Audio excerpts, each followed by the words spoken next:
अस्सलाम नाज़रीन, मैं हूं डॉक्टर मसूद परवेज़। आज आपके सामने जो बिज़नेस लाया हूं वो है इज्तमाही गोट फार्मिंग। इज्तमाही गोट फार्मिंग का ये भी मतलब है कि कोऑपरेटिव गोट फार्मिंग।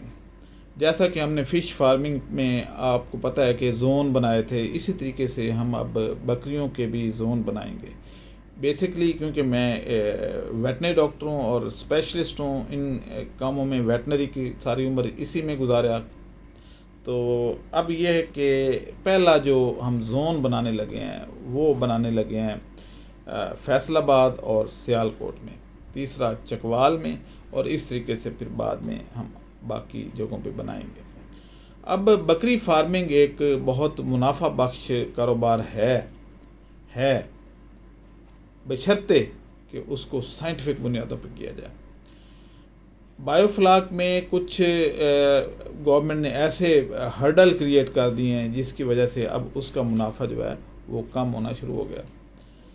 सूरत ये है कि गवर्नमेंट ने बिजली के रेट बहुत बढ़ा दिए हैं और आपको पता है बायोफ्लाक में मुसलसल ऑक्सीजन की ज़रूरत होती है जो कि बिजली से पैदा होती है, और पानी की भी मुसलसल ज़रूरत रहती है जो कि बिजली से पैदा होती है। तो यानी पानी भी बिजली से आना है। तो इस वजह से बिजली के अखराजात इतने बढ़ गए हैं, बिजली इतनी महंगी हो गई है कि हमारा जो कराची जोन है वो पहले 25-24 हज़ार का बिल आता था जो अब 1,36,000 तक पहुंच गया। तो ये बहुत अलमिया हुआ है मुल्क के साथ, आवाम के साथ। इसके बाद ये सोच आई कि हमें अब उन बिज़नेस को प्रमोट करना है जिनमें बिजली की कम से कम लागत हो, यानी बिजली का इस्तेमाल सिरे से हो ही ना, और अगर हो तो बहुत थोड़ा हो। अब बकरियों का फार्म एक ऐसा फार्म है जिसमें आपको कोई 1-2 LED लाइट्स काफ़ी हैं रात के वक्त, दिन के वक्त तो ज़रूरत ही नहीं है, या एक छोटी सी मोटर जो कि एक सोलर प्लेट से चल जाती है तो उसकी ज़रूरत पड़ती है। अब बकरियों की फार्मिंग पहले जो है वो लोग इतना क्यों नहीं कर रहे, या एक तो वजह ये थी कि हमारी आवाम जो है वो बकरियां पालना पसंद तो करती है, इसमें कोई, लेकिन करती खुद नहीं करती, वो किसी को कहते हैं कि आप कर दें और फिर वो कामयाब नहीं हो पाते तो फिर छोड़ देते हैं इस काम को। सूरत ये है कि अगर बकरी फार्मिंग को या गोट फार्मिंग को प्रॉपर साइंटिफिक तरीके से किया जाए तो ये बहुत अच्छा बिज़नेस है। मैं क्योंकि वीडियो मुख्तसर होती है, 15-20 मिनट से ज़्यादा अगर करें तो लोग बोर हो जाते हैं, लेकिन ये बहरहाल 20 मिनट तक तो ये जाएगी। मैं सिर्फ आपके सामने 4-5 नुकात रख देता हूँ, 7 नुकात हैं कि ये काम अगर आप कर लेते हैं तो फिर आप एक अच्छे गोट फार्मर और मुनाफा बख्श गोट फार्मिंग हो सकती है। आम तौर पे हमारे यहाँ जो टैडी बकरियां हैं या दोस्तों ये 3-3 बच्चे भी देती हैं। तो अब ये है कि आप एक बकरी रखें तो साल में 6 बच्चे तो आने चाहिए। चलें हम कहते हैं जी 6 नहीं आए, 4 बच्चे तो आने चाहिए। अगर 4 भी ना हों तो 2 बच्चे तो यार इससे कम तो मुमकिन नहीं है ना, इतने तो हो ही जाते हैं। तो हम इसको फोकस करके टैडी बकरियों को हम चलेंगे और साथ में बीतल पे थोड़ा सा डिस्कशन होगी और भेड़ों पे होगी। सबसे पहली गलती जो की जाती है वो ये की जाती है कि हम सिर्फ बकरियों का फार्म बनाते हैं। बकरियों का फार्म अकेले में उतना फिजिबल नहीं होता जितना कि भेड़ और बकरियां मिक्स करने से उसकी अफादियत आती है, क्योंकि बकरी सिर्फ पत्ते खाती है, बाकी उसकी जो स्टेम है या टांडा है या वो तिनका तीला कह लें वो ज़ाया कर देती है, उसको बकरी नहीं खाती, और ज़ाया भी इस तरीके से करती है कि फिर खड़े होकर उसके ऊपर पेशाब भी कर देती है।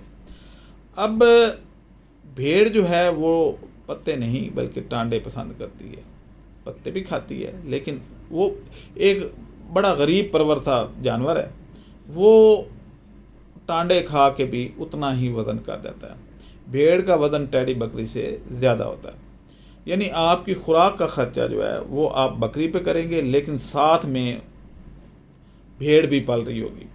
दूसरा फ़ायदा ये होता है कि भेड़ और बकरी जब मिक्स रखते हैं तो बकरी के बच्चे जो हैं, टैडी बकरी की ख़ास तौर पे मैं बात करूँगा, वो भेड़ का दूध भी पी लेते हैं, खुद ही नीचे घुस जाते हैं और अपने दूध की, क्योंकि भेड़ का दूध कंपैरेटिवली ज़्यादा होता है टैडी बकरी की निस्बत।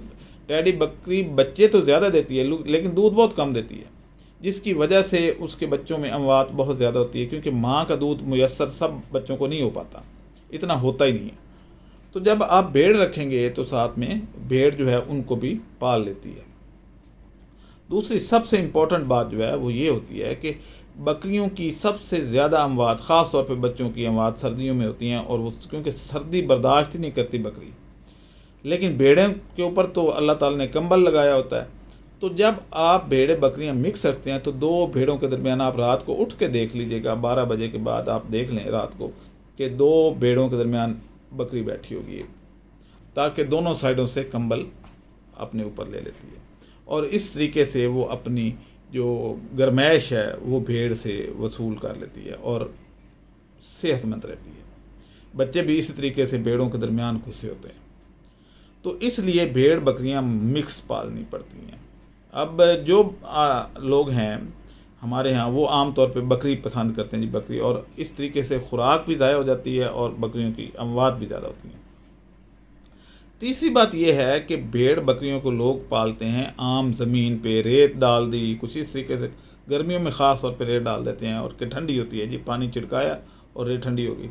लेकिन उनको शायद इस बात का इल्म नहीं है कि जहाँ पे भी रेत डालेंगे उस जगह पे बहुत ज़्यादा बीमारियाँ आएंगी।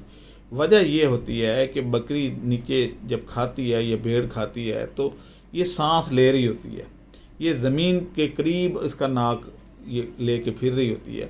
तो उस सूरत में जब ये करीब नाक लेके जाती है ज़मीन के, तो रेत और डस्ट और मट्टी इसकी नाक के ज़रिए फेफड़ों में चली जाती है, और नमूनिया और इस तरीके से सांस की बीमारियाँ, यानी छींकें और वो आ रही होगी और आपको पता भी नहीं होगा, और वो बकरियां मरना शुरू हो जाती हैं।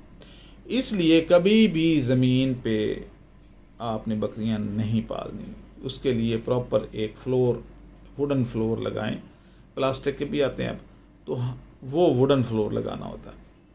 अच्छा, अब अगली बात जो हम गलती करते हैं, अब इस वुडन फ्लोर का और काफ़ी सारे फ़ायदे हैं। मसलन आपकी बकरियों में वर्म नहीं आएंगे, जो डिवर्मिंग करवानी पड़ती है, क्योंकि वर्म आते हैं उनकी मेंगनों से, तो मेंगने जो हैं वो वुडन फ्लोर के नीचे सुराखों से नीचे गिर जाती हैं, तो उनको दोबारा जानवर ने टच ही नहीं करना, तो इसलिए वो नहीं आती। एक दफ़ा डिवर्मिंग कराएं तो दोबारा ज़रूरत ही नहीं पेश आएगी।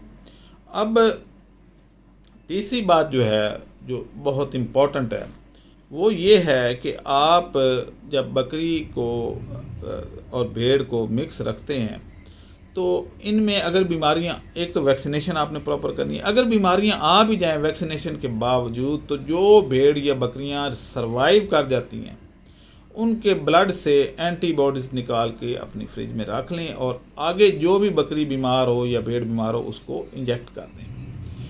इस तरीके से पैसिव इम्यूनिटी जो है उससे आप इस्तेफादा कर सकते हैं, और आपको एंटीबायोटिक का ख़र्चा जो है वो नहीं पड़ता।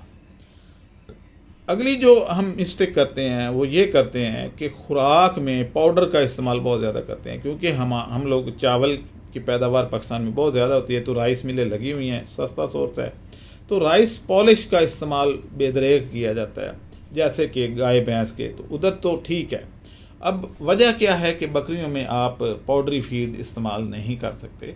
उसकी बड़ी सादा सी वजह है कि जैसे हमारे नाक सीधी है, और हम भी अगर खाना खाएंगे और सांस लेंगे उस वक्त, तो फिर क्या होगा कि वो पाउडर जो है आपकी सांस की नाली में चला जाएगा, फेफड़ों में चला जाएगा और इन्फेक्शन का बायस बन जाएगा। गाय भैंस में ये प्रॉब्लम इसलिए नहीं आती कि उनकी जो नाक है वो आगे से जाके साइड पे हो जाती है, और सामने उनका सिर्फ वो होंठ रह जाता है। वो खाते हुए सांस वो भी लेती हैं, लेकिन क्योंकि हवा साइडों से आ रही है, यानी इधर से नाक के अंदर जाके तो ऊपर चली जाती है, लेकिन बकरियों की नाक सीधी है। अब ये इतनी सेंस तो नहीं है जैसे इंसान ये है कि पीते हुए या खाते हुए सांस बंद कर लेता है, वो ये नहीं कर सकती, उनकी इतनी सेंस नहीं, इतनी अकल नहीं होती, तो वो बल्कि रश करती हैं और पाउडरी जो है वो खुराक उसको खाते हुए उसको इनहेल भी कर लेती हैं, जिसकी वजह से उनमें बहुत ज़्यादा सांस की इन्फेक्शंस हो जाती हैं, और ज़्यादातर बकरियां मरती भी इसलिए हैं। अब प्रॉपर वैक्सीनेशन कर लें और ये सारे स्टेप्स जो हैं इनको अवॉइड कर दें तो ये आप एक कामयाब बकरी फार्मर बन सकते हैं। अब इसमें जो है पैसिव इम्यूनिटी का मैंने ऑलरेडी आपको बता दिया है। इसके अलावा मुतवाज़न खुराक जो है ये एक बहुत बड़ा अंसर है कि अभी तक लोगों को बकरी की खुराक का इल्म ही नहीं है कि इसको कितनी प्रोटीन चाहिए। ज़्यादातर लोगों को इल्म नहीं है, डॉक्टर्स को तो इल्म होगा डेफिनेटली, लेकिन आम जो फार्मर है उसको उसका इल्म नहीं है कि जब एक बकरी दूध दे रही है तो उसकी खुराक क्या होनी चाहिए, और एक बग़ैर दूध के सिर्फ गोश्त के लिए आपने रखी हुई है तो उसकी खुराक क्या होनी चाहिए। अब इन सब का हल जो है हमने ये दिया है कि हम अपनी जगह पे, जो कि हमने 15-15 एकड़ के कुछ कता अराज़ी हमारे पास हैं, जहाँ पे हम शेड बनाएंगे और बकरियाँ वहाँ पे रहेंगी, और उनकी प्रॉपर, जैसे ये है कि प्रेगनेंसी के दौरान उनका और कैबिन होगा ताकि ये ना हो कि एक दूसरा बकरा या बकरी उनको टक्कर मारे और उनके अबॉर्शन हो जाए। तो इन सब प्रॉब्लम्स को सॉल्व करने के लिए हमने मॉडल इज्तिमाई बकरी फार्म बनाए हैं। इज्तिमाई का मतलब ये है कि इसमें आप भी हिस्सा डाल सकते हैं। आप जितनी बकरियां लेके देंगे, साल बाद उससे डबल हम आपको दे देंगे। तो इसके जो है अखराजात वो भी सबको नॉमिनल से पड़ेंगे, खुराक का पड़ेगा, या फिर ये होगा कि थोड़ा बहुत जो है मैनेजमेंट लेबर का और मैनेजमेंट का पड़ेगा। अगर आप खुद करते हैं तो आपको शेड बनाने पे ही इतने अखराजात आ जाते हैं कि आपको वो लेने के देने पड़ जाते हैं कि इतना इन्वेस्टमेंट पहले शेड पे करूं, फिर 10 बकरियों पे एक बंदा रखूं, फिर बंदे की रोटी का बंदोबस्त करूं, उसको कमरे का बंदोबस्त करूं, और फिर ख़ुद भी आने जाने का जितना पेट्रोल महंगा है तो आप उसको प्रॉपर तरीके से लुक आफ्टर ही नहीं कर पाते।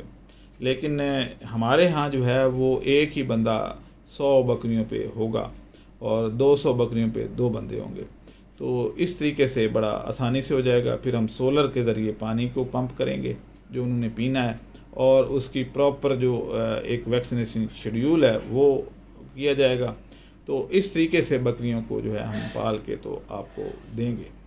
अब दूसरा तरीका ये है कि हम जो बकरियों को आपको पाल के देंगे तो उसमें हमें बेनिफिट कहाँ से होगा, जो हम रेंट लेंगे आपसे उस शेड का या उस लुक आफ्टर का और मेडिसन का, ये वो, तो वो हमारा गुज़र औक़ात उस पे होगा। लेकिन ये एक अच्छा इनिशिएटिव है, आप अगर चाहें तो इसमें शिरकत कर सकते हैं। 4 जोन हमने पहले सेलेक्ट किए हुए हैं कि एक बूरे वाला, दूसरा झंग, तीसरा चकवाल, चौथा सियालकोट।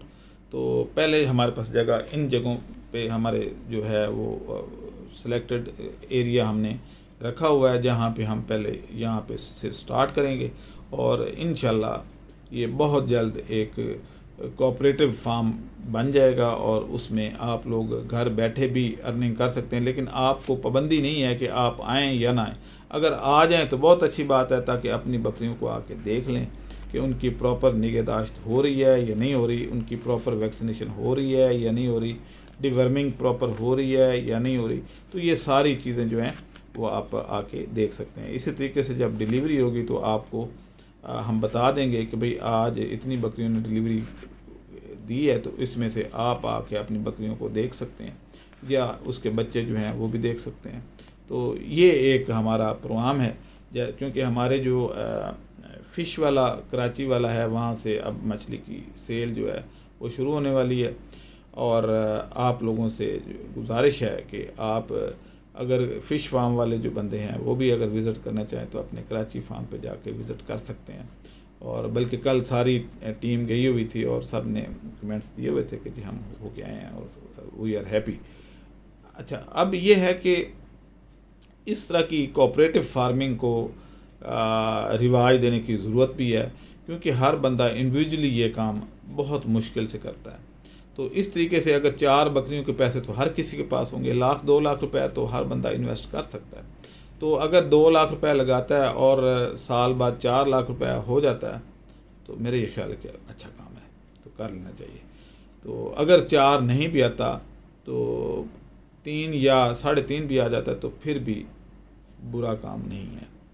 तो आप अगर अपना फार्म या अपना हिस्सा बुक करवाना चाहते हैं तो आप हमारे दिए गए नंबरों पे हमारे से रब्ता कर सकते हैं, और हमारी साइट को विज़िट करने के लिए भी इन्हीं नंबरों पे रब्ता करके तो आप वहाँ जाके कर सकते हैं साइट विज़िट, और देख सकते हैं कि क्या क्या सहूलियात हैं।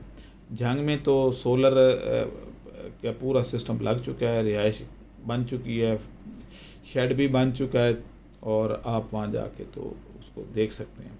इसी तरीके से बाकी जगहों पे भी तामीरात जारी हैं। आप मुझे इजाज़त दें। अल्लाह हाफ़िज़।